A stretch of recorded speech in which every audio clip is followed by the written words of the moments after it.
हाय, नमस्कार प्यारे बच्चों, कैसे हैं आप। आज हम पढ़ेंगे कक्षा 10 विषय सामाजिक और अध्याय 8 जल संसाधन। क्या पाठ का नाम क्या है? जल संसाधन। पाठ का परिचय है।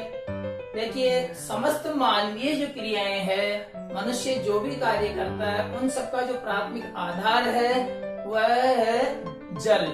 जल के बिना हम जीवित नहीं रह सकते। जल के बिना हमारी कोई भी क्रिया संभव नहीं रह सकती है।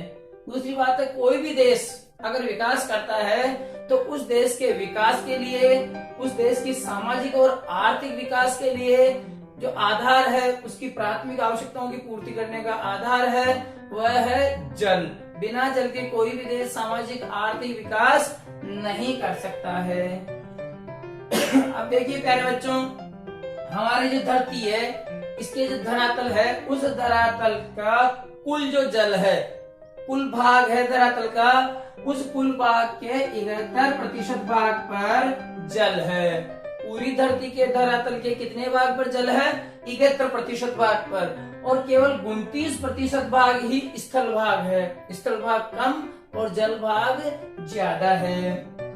लेकिन इस 71% जो भाग जल है, उस 71% का, आपने गणित में पढ़ा है, उस 71% का 97% जल महासागरों में है, जो मानव उपयोग में नहीं लिया जाता है, खारा पानी के रूप में है। वो महासागरों में स्थित है। कितना बड़ा भाग? 97% भाग।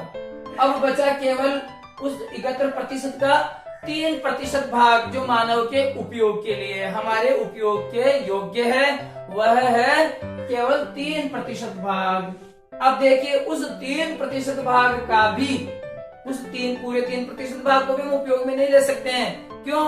क्योंकि उस 3% का 69%, 69% हिमनद, हिम टोपियों के रूप में कैद है, पहाड़ों में बर्फ के रूप में, नदियों में जमा हुआ है। वो हम काम में नहीं ले सकते हैं। 69% के बाद बचा 31%।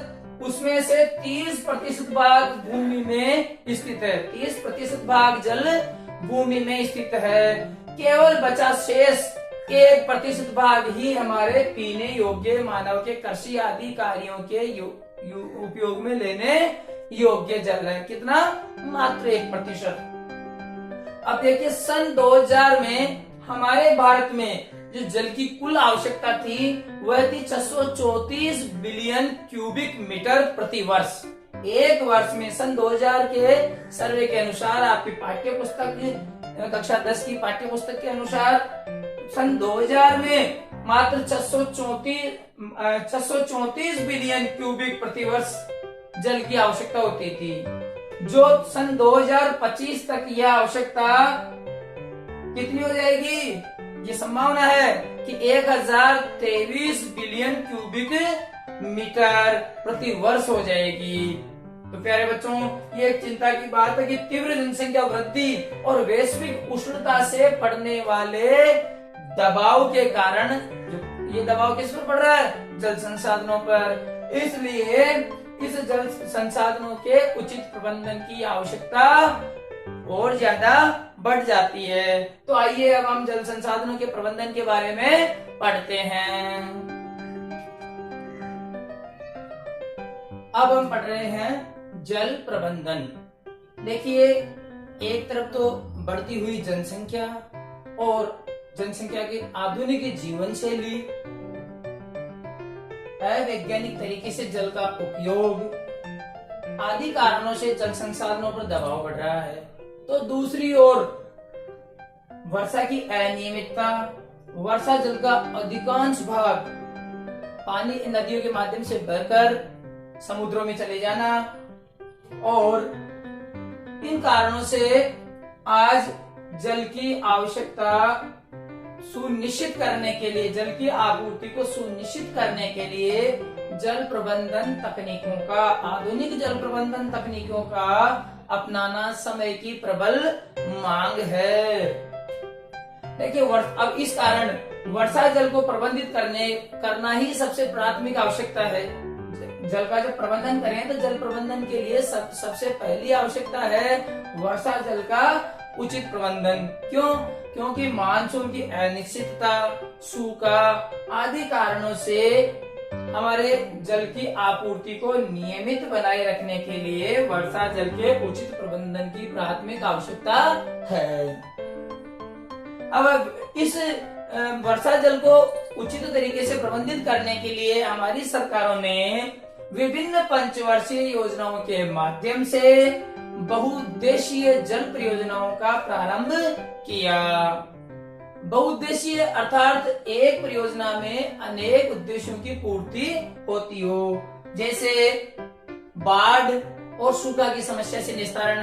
किसी क्षेत्र में पानी अधिक आने के कारण बाढ़ आता है तो उसको जल बांध आदि के माध्यम से स्टोर करने से वो बाढ़ की समस्या मिट जाती है। तो दूसरी है, उस क्षेत्र में अगर सूखा पड़ रहा है तो सूखे के लिए सिंचाई के संसाधन उस बांध के माध्यम से पिलाई की व्यवस्था हो जाती है। तीसरा कि मछली पालन, समुद्रों में बांधों में पानी रहेगा तो मछली पालन का उद्योग बढ़ेगा, फलेगा फूलेगा, पर्यटन को बढ़ावा मिलेगा, उस क्षेत्र में घूमने वाले पर्यटक आएंगे। और सिंचाई के संसाधन, आसपास जब सूखा क्षेत्र होगा तो वहां सिंचाई की, पीने के पानी की आवश्यकता की पूर्ति होगी, विद्युत उत्पादन होगा। इस प्रकार अनेक उद्देश्यों की पूर्ति होती है, इसलिए इनको बहुउद्देशीय जल परियोजनाएं कहा जाता है।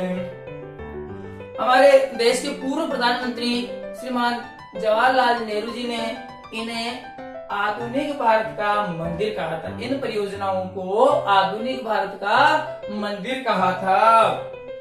अब ये जो बांध जल संसाधन की जो बहुउद्देशीय परियोजनाएं हैं, इन परियोजनाओं को दो प्रकार से संचालित किया जाता है, एक केंद्र सरकार के द्वारा और एक राज्य सरकारों के माध्यम से। केंद्र सरकार द्वारा बांगड़ा, नांगल, रिहंद, दामोदर, हीराकुंड, कोसी, टिहरी आदि बहुउद्देशीय जल परियोजनाएं हैं। तो राज्यों के माध्यम से चंबल, नागार्जुन, तुंगभद्रा, सरदार सरोवर, मयूराक्षी, फरक्का, गंडक, मचकुंड आदि बहुउद्देशीय परियोजनाएं हैं जो राज्यों के माध्यम से संचालित की जाती है। तो प्यारे बच्चों, ये था जल प्रबंधन। अब हम पढ़ेंगे इन परियोजनाओं के बारे में। अगले वीडियो में आप देखना कौन कौन सी परियोजनाएं किस प्रकार से संचालित की जा रही है, इनके बारे में अगले वीडियो में हम पढ़ेंगे। तब तक के लिए धन्यवाद है। Good bye.